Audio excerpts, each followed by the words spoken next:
You're watching Study with Sudhir. This is your digital classroom. My name is Sudhir and we are looking at the Tempest Act 2 Scene 1 and this is explanation video number 3.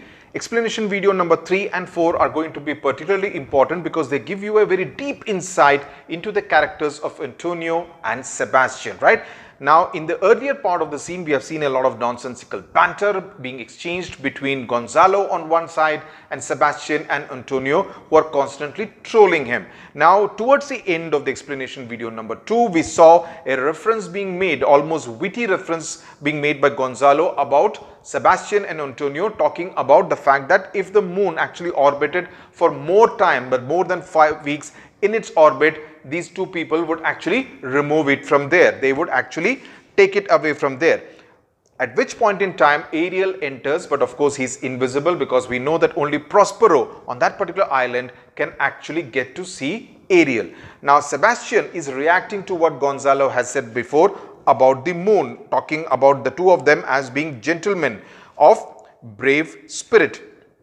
Now Sebastian is saying, well, that's an impossible task, but even though it's an impossible task, we would do it and then we will move around like bats. It says bat falling. Now bat falling is essentially about stealing birds in the darkness. So he says that we will move around like bats, right, which move around in the night in the dark sky in the absence of the moon. And Antonio is being sarcastic, who says that no, good my lord, do not be angry. Now Gonzalo is basically thereafter, no, I warrant you, I will not adventure my discretion so weakly. That is discretion as in reputation. Will you laugh me asleep? So Gonzalo is showing his reputation as a wise person because he says for a small cause as your laughter, but since you are so good in laughing, will you lull me to sleep? So he's also being sarcastic at the same time and he's kind of using his words very, very cleverly, right? For I am very heavy, as in I am feeling very sleepy at this point in time. So Antonio says, go sleep and hear us, right? So he says that you can go to sleep. So Antonio says that you can actually go away to sleep. And all of them now sleep except Alonso, Sebastian and Antonio, right? Now, in this particular scene, we are seeing that after that, Alonso says, what, all so soon asleep? I wish mine eyes would with themselves shut up my thoughts. I find they are inclined to do so. So Alonso, and see, also you need to know that it is also the result of the solemn music that is being played out by Ariel, that as a result of which all these people are feeling in a state of drowsiness, that they are feeling like going to sleep. So the recurrence of sleep also, if you recall, earlier we had seen Prospero's magic having that effect with Miranda in Act 1 Scene 2, and now Ariel's solemn music having that effect with these people. So the sleep as a theme in this Tempest is also another important element that you would need to remember. Now Alonso says, the thoughts of my dead son, I wish my eyelids also shut up, my thoughts also, just like, you know, my eyelids shut down, my thoughts also should shut down. He's obviously revealing that he is not able to sleep because he is in an anguished state of mind. He is an unhappy, sad state of mind. Now Sebastian, please you sir, do not omit the heavy offer of it. It seldom visits sorrow. When it does, it is a comforter. So Sebastian is telling him that do not resist when sleep actually comes to your eyelids. When your eyelids tell you that, you know, they are feeling drowsy and they want to make the person sleepy. So he says that because sleep does not normally visit a person who is in an anguished state of mind, who is sorrowful. Okay, when you are disturbed state of mind, you generally find that you cannot actually fall asleep. So when it does, it's actually a very comforting thought. So in that sense, showing a bit of a concern for the King of Naples, at least as far as this brief piece of dialogue is concerned. Antonio, we too, my lord, will guard your person while you take your rest and watch your safety. So Antonio says, and this is an important line because of what follows thereafter. He says that we will guard you while you sleep and we will ensure that you remain safe. So Alonso says, thank you, amazingly sleepy, wondrous, heavy. So now, except for Antonio and Sebastian, everyone else is asleep. And Ariel also exits because he has done his work, because now the idea is to kind of see how these two people actually talk amongst themselves when no one else is listening to them. No one else is overhearing them. Sebastian, what a strange drowsiness possesses them. So he says it's very strange, that these people are all feeling so drowsy.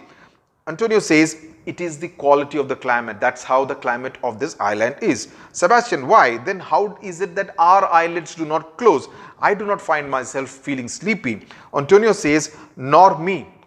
Even in my case, even I am not feeling sleepy. My spirits are nimble in the sense that I am wide awake. They fell together all as if by consent, as if all of them kind of pre-decided and decided to go to sleep together. They dropped as by a thunderstroke. What might, worthy Sebastian, or oh what might, no more, and yet methinks I see it in thy face, what thou shouldest be. The occasion speaks thee, and my strong imagination sees a crown. Now these are important lines because this is the beginning of the poisoning of Sebastian's mind by Antonio.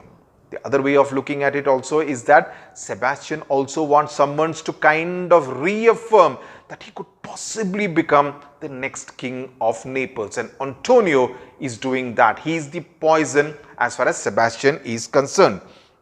He's poisoning his mind, or shall we say, he's kind of ensuring that Sebastian's own evil thoughts are kind of confirmed, are kind of buttressed by Antonio. So basically, Antonio's lines are very important because even though the king of Naples, that is Alonso, earlier helped Antonio to overthrow his brother Prospero, the Duke of Milan, now Antonio is actually wanting to conspire with Sebastian to overthrow Alonso. So you see the connection and how an evil person, what an evil person Antonio really is. And this is essentially an indicator of palace intrigue, palace politics, conspiracy being hatched on an island far away from Naples.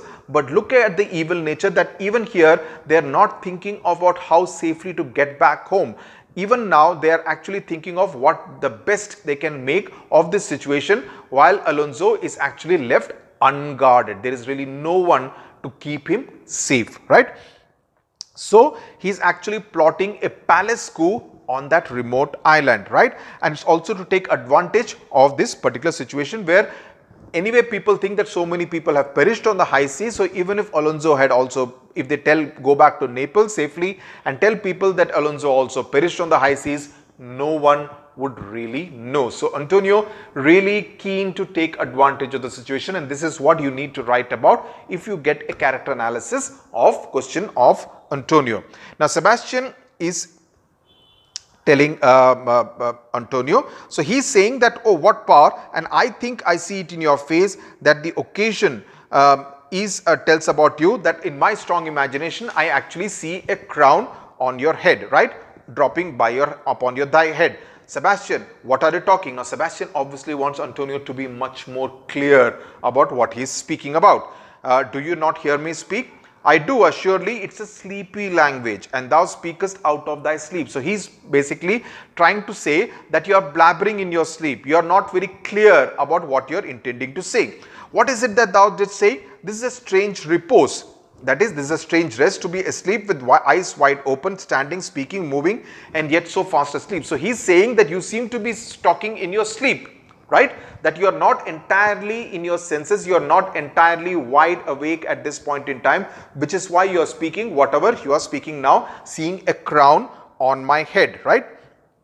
Antonio takes a hint. He says, noble Sebastian, thou lettest thy fortune sleep, die rather winkest whilst thou art waking. So he says that you are letting, you talk about my sleep, the fact that I am talking in my sleep. No, on the contrary, you are letting your fortune actually sleep. In fact, not just sleep, you are letting it die, right?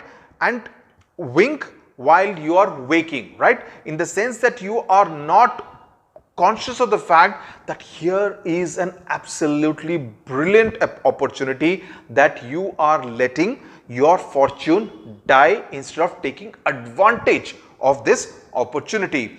Thou dost snore distinctly, right? So Antonio, just to say that he is saying that you are getting the chance but you are refusing to see it, wink, referring to the fact that you are winking and not seeing the chance, the opportunity very clearly. Sebastian, thou dost snore distinctly, there is meaning in thy snores. So now this is an important line. Now he is using the word snore. Now snore is a sound which you make while you are asleep, right? So while Sebastian speaks of snoring as some way of communication which has some kind of meaning, the other way of interpreting it, and this is my interpretation, is that snoring is also meant to be an unhealthy sign. If you know something about snoring and how it is related to sleep, in fact, very early on in my career, I had done a story on sleep apnea, right? And during doing that, I mean, the doctors at the AIMS Delhi told me about how snoring while sleeping is actually the sign of an extremely unhealthy human being. It's a very rough kind of sound, and by using the word snore, Shakespeare is trying to convey to us that something is not very good, right? Something is not very positive, that something very evil is actually going to unfold in the next few lines in the remaining part of the scene. But Sebastian says that there is meaning in his snoring, right? Saying that you are snoring. Whatever Antonio is saying, he is referring to it as snoring, which is what I am correlating it to the roughness of Antonio's mind, the way he is articulating his thoughts, right? But he says that there is meaning in your snoring. Antonio, I am more serious than my custom. You must be so too. If heed me, which to do troubles thee over. So he says that I am actually very serious about whatever I am saying, and if you should obey me, and you should also be very serious, and that will actually make you 3 times more serious. If you want a glory 3 times more, you need to pay attention to me and listen to me. Sebastian, well, I am standing water. Now this is again speaking in riddles. Sebastian wants Antonio to say it in a much more of a forthright manner, very clearly, instead of speaking in riddles. So he says, I am standing water. Now standing water is what? Standing water is obviously, in order to move, it needs some kind of force. So Sebastian is saying that I am still water, whereas Antonio needs to be the force which will actually propel, which will actually push this water to move from a standing position to a moving water position. So this is a clear hint to Antonio on what he needs to do, in what language, in a more direct language, a more direct communication that he needs to make to Sebastian.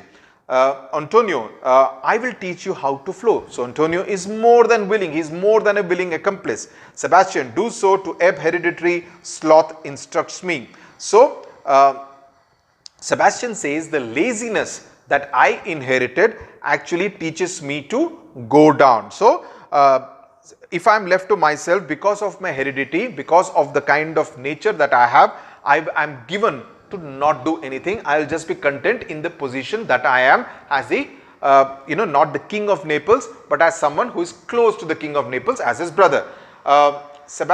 Antonio, oh, if you but knew how you the purpose cherish, whilst you thus you mock it, how in stripping it you more invest it. Ebbing men indeed most often do so near the bottom run by their own fear or sloth. Okay, now Antonio here is saying that I wish you knew how to encourage the plan to overthrow the king of Naples. You want to be this, but you don't want to confess before others and even to yourself.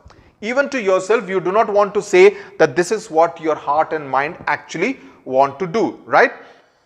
Men who are like this run to the bottom, he says, and they have the fear to blame, the fear of failure, right? They often run near to the bottom by their own fear or plain laziness, right? So that's what, so Antonio is basically saying that Sebastian needs to be daring, he needs to be brave in actually executing this plot to overthrow Alonso, and he needs to come out of this feeling of both fear as well as laziness. Prithee, say on, the setting of thine eye and cheek proclaim a matter from thee, and a birth indeed which throws thee much to yield. So he says the look in your eyes and in your cheeks actually is like a public proclamation coming from you, right? He is convinced, and he says that I can understand from your facial expressions that you have something important to convey to me, to communicate to me, and he compares it to birth, right?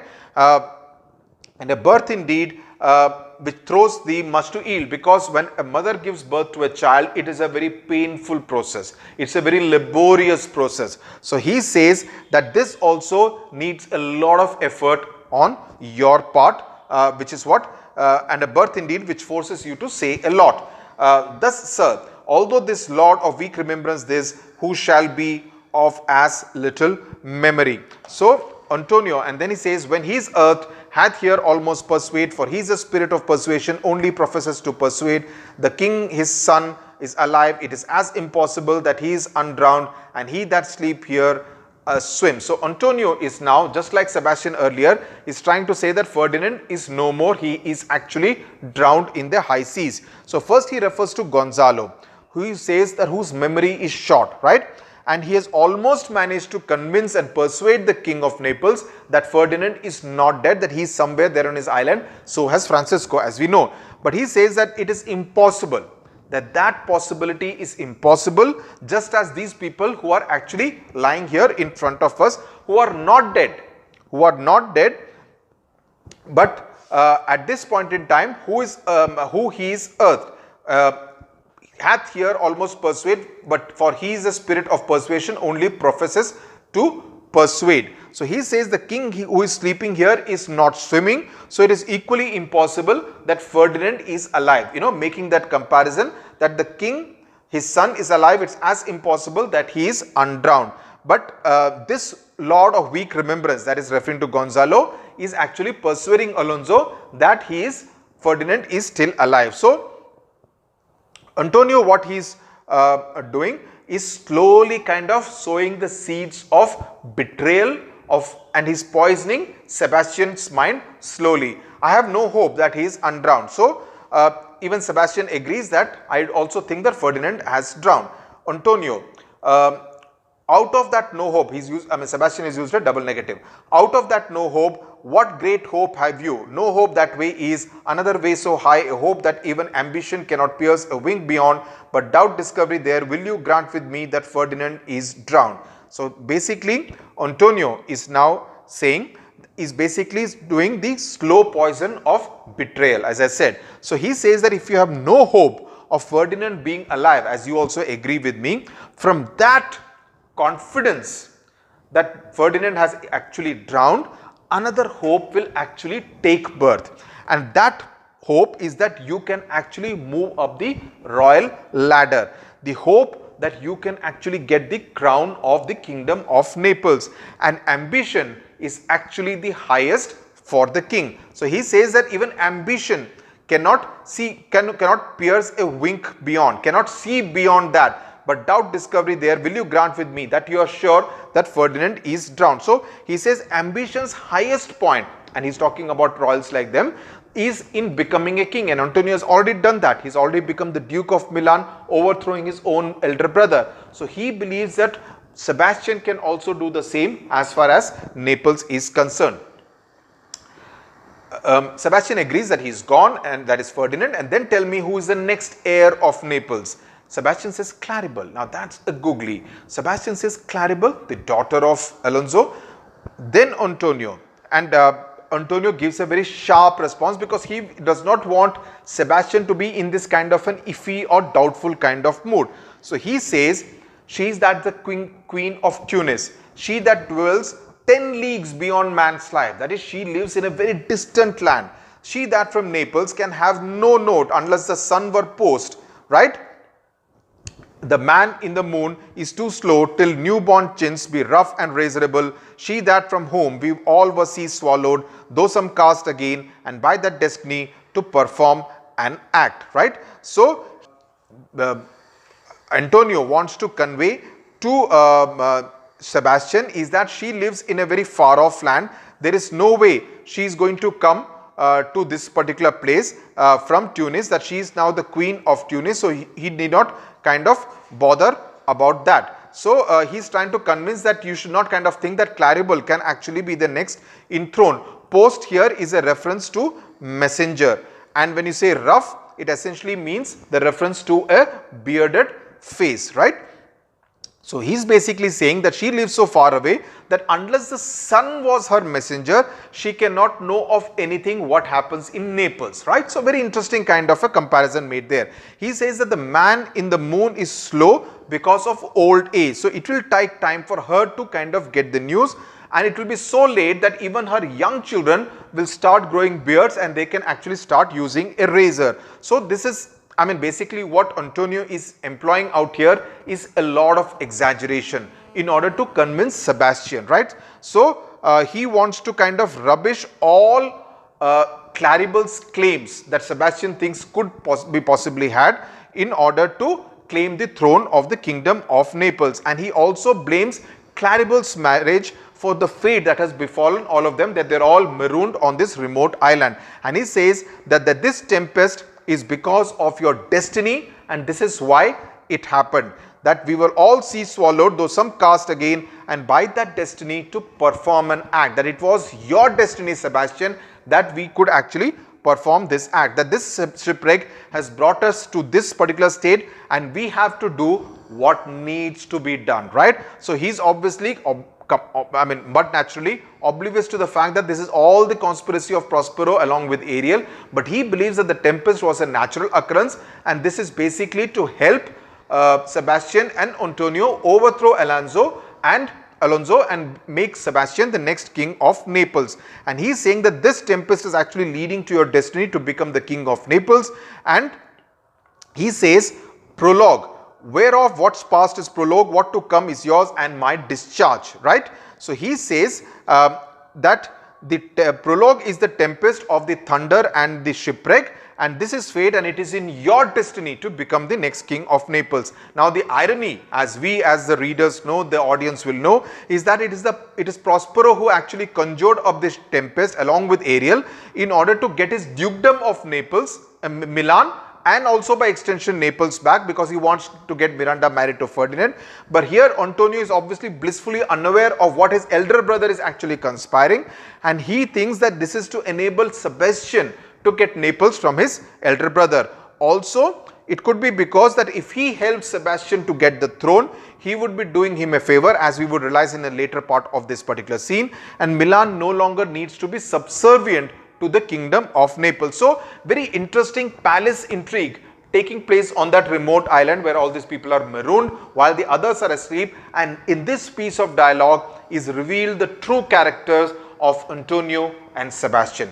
We will pause here, but do come back for explanation video number 4, where something even more dramatic will actually unfold. I hope you're enjoying it, I hope you're understanding it, and I hope you will find the Tempest a piece of cake. Thank you very much for watching.